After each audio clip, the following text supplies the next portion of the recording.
Hey everyone, Samu here.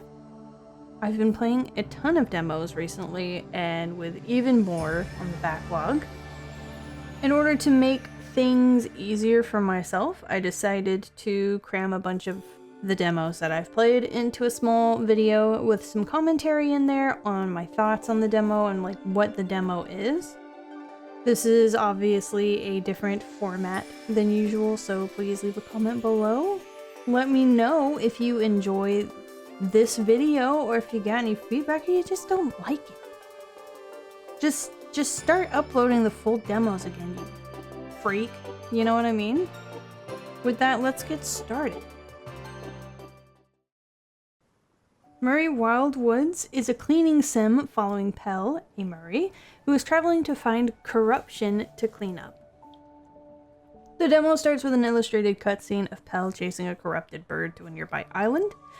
As the bird creature flies away, it spreads the corruption goop further inland. This not only includes the surrounding environment, but the other creatures that live there as well. After they're cleaned, though, each creature has their own petting animation, and any new creatures you come across will go into Pell's notebook. It's kind of like a little MS Paint drawing, and I also love that.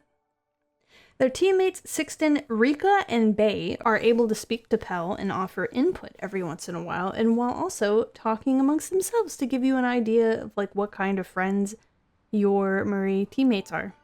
I'm a sucker for cleaning sims. This is no different. And I look forward to the full release. In Fields of Aaru, you find yourself in the afterlife of ancient Egypt with no memory of who you are or how to do literally anything. But don't worry, because Anubis and Horus has got your back. They slap you in a village in the Nile, and from here you slowly level yourself up by running around, foraging, speaking to nearby villagers, and doing quests. Any levels you earn, you can redeem at the Mayat scroll and essentially learn how to do things like carpentry or making your own fishing pole. The designs of the characters are charming. There's no rush to get yourself back on your feet, so you can take all the time that you need. Dyping Escape is a short, immersive typing game where you learn how to type faster using an entity's created game. But not everything is as it seems. You're tricked into signing a pledge to the entity to allow them to do anything they want to your PC and yourself. During the demo, they'll try several tactics to delete your files, damage your hardware, and more. What's their end goal? We don't know, but thankfully there is a cat who is willing to help us revert these changes and help protect us. There are some things I worry about, like how streamer safe the full game is, considering how it shows your personal things on the demo itself, even after selecting streamer mode. The game glitches around quite often, which may trouble some. Like me, it really hurts my eyes. But other than that, I like the concept. Typing games are something I enjoy on my own, and I'm interested to see where the story goes. Do you like penguins? Do you like H.P. Lovecraft? Do you like a voiceover about the horrors? Different in the south than the north. Well, you're in luck. Penguin Colony is a horror-themed walking simulator which has you controlling several breeds of penguin as you travel across the Antarctic. The demo is mostly just sliding around through snow, water, and icebergs and collecting little orbs along the way. And you also make these sounds. Bless you. While you slide along to new areas, eventually, you do happen across a human camp, except they're acting, I don't know, like, just a little weird. Hey. What? Oh.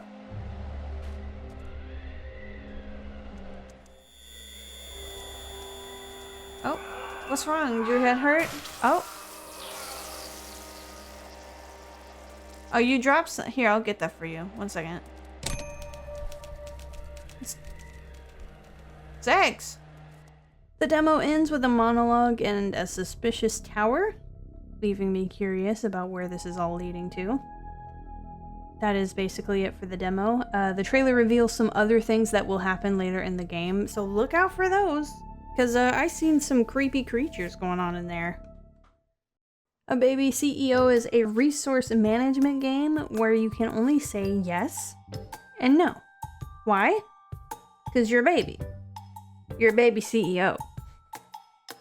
Since your CEO grandfather's death, the Crimson Chronicle has gone through 10 CEO bosses, all of which weren't very good at their job. But you're gonna change that. Keep the company's budget in check and ensure your employees like you through answering questions and mini games, and it'll be easy peasy. The sounds from Boss Baby are very good, and the illustrations are lovely to look at. My only complaint about the game is that some of the mini-game rules aren't very clear. For example, the dance mini-game doesn't provide much info, and I got really confused and I started pressing the arrow keys on the keyboard when I'm really meant to click one of the arrows on the screen. Will you be able to keep your company afloat? Probably not me. In this RPG mystery, Joe the Turtle's coffee beans have gone missing. No one seems to know where these beans have gone, but not to worry. Hootsworth is on the case. The Great Coffee Caper follows Hootsworth and his trusty sidekick as they find clues to discover who stole the coffee beans. Clues are found with the spark glass following prints to a shiny spark. In this part, you dodge oncoming bullets from sparks, and after trying them out, hover your spark glass over them to catch the clue. While this does come off as very easy at first, around the end of the demo this started getting just a tad bit complicated, which is understandable for, I'm assuming, the ever-increasing difficulty. My only complaint is that the font options are a bit hard to read for myself, but the music throughout the demo is delightful and light. The facial expressions of each character is well conveyed, and the character interactions are silly.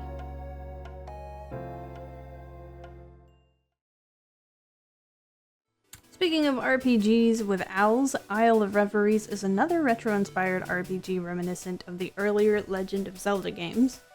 Leaf sets off on a pilgrimage to the fabled Isle of Reveries. When you find it, any wish of yours can be granted. The demo takes place in one dungeon, full of puzzles to solve in order to make it to the next section. Leaf is asked to forego the wish, and instead unseal the reveries to restore the harmony instead. Will Leaf continue their adventure, or will they continue with their wish? If you're looking for a cute pixelated visual novel with plenty of mini-games, then Come to My Party is for you. The story follows a schoolgirl named Jimin, a middle child who always gets her older siblings' hand-me-downs, but her younger brother gets new toys. Mom tells Jimin that if she becomes student president, they'll throw her a birthday party, which I'm assuming she's never had. The sprite work is lovely to look at, and the minigames are silly and fun. Will Jimin be able to make friends in class and become president? I mean, find out. Draculesti follows Roger Renfield, a lawyer who's come to a castle to fill out paperwork to sell property to the castle's owner, Prince Dracula. You eventually find out that while Dracula is more than hospitable and friendly, something else lurks beneath. I mean, it's Dracula. He's a vampire. His wives are vampires. That's what lurks. That's what lurks beneath.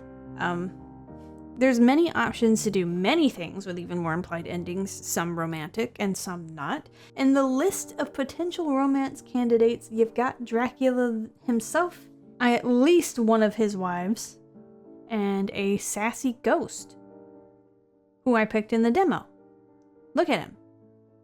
Look at him. How can I resist? In Ghost's root, his name currently is Ghost. You try to uncover what caused Ghost's death, and also find his remains scattered across the castle to make him whole again. How is that relationship gonna work? Listen, I don't ask questions, I just accept what's there. Cyber Paranoia is a violent horror visual novel that confused me, to be honest. You're minding your own business at home, people come in, and they literally kidnap you. Don't worry, they're doctors, and you're in a totally voluntary trial to figure out how to solve a mystery illness you apparently have. How? They give you a humanoid robot to treat however you like, whether that being you give him, you know, like a little friendly pap on the head or you slap him on the face. Each interaction shapes what kind of cyborg he'll turn out to be and gives you the options to upgrade said states. There's a few issues I have with the demo itself that I hope will be fixed in the full release. There's a chromatic border around the screen. I couldn't figure out how to turn it off. This may be fine for some, but for others, like myself, it really hurt my eyes to look at, so I ended up just avoiding the edges of the screen. Speaking of things that I can't turn off, there's also instances where text will move in a certain way in order to fit a vibe. In this example, the font waves. Secondly, in the English translation, words just disappear. I end up missing out on dialogue and explanations of things because halfway through the sentence, it will just stop existing. But my favorite thing is you can name your character and you can name your robot. And you can take them very seriously, but I don't do that during demos, so... Stinky. Good morning, Stinky.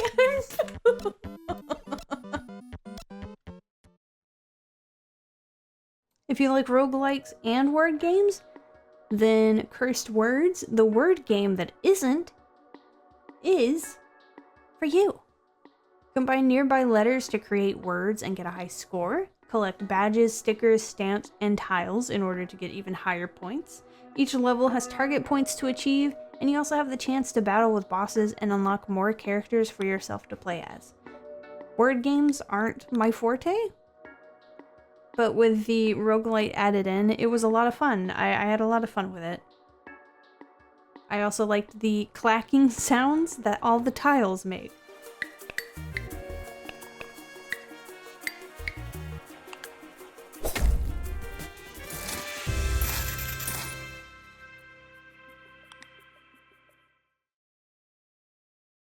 Jupiter Junkworks is a colorful puzzle game that is reminiscent of Tetris, but with some twists.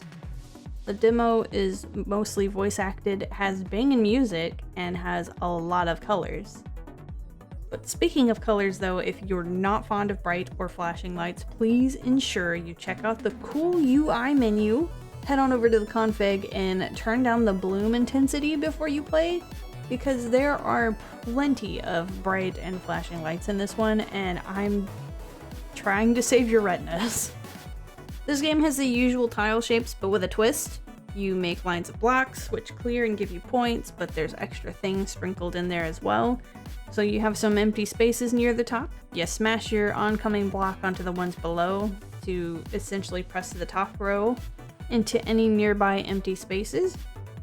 What if you have spaces further down? Well, I mean, you press Control to fire your current block into the below blocks with a much higher intensity to ultra compress those empty block spaces further down. As you play through, you'll receive missions requiring you to play a certain way in order to fulfill your requirements. Overall, very fun, and I had a great time. But there you have it. Most of these are currently available on Steam to play as demos.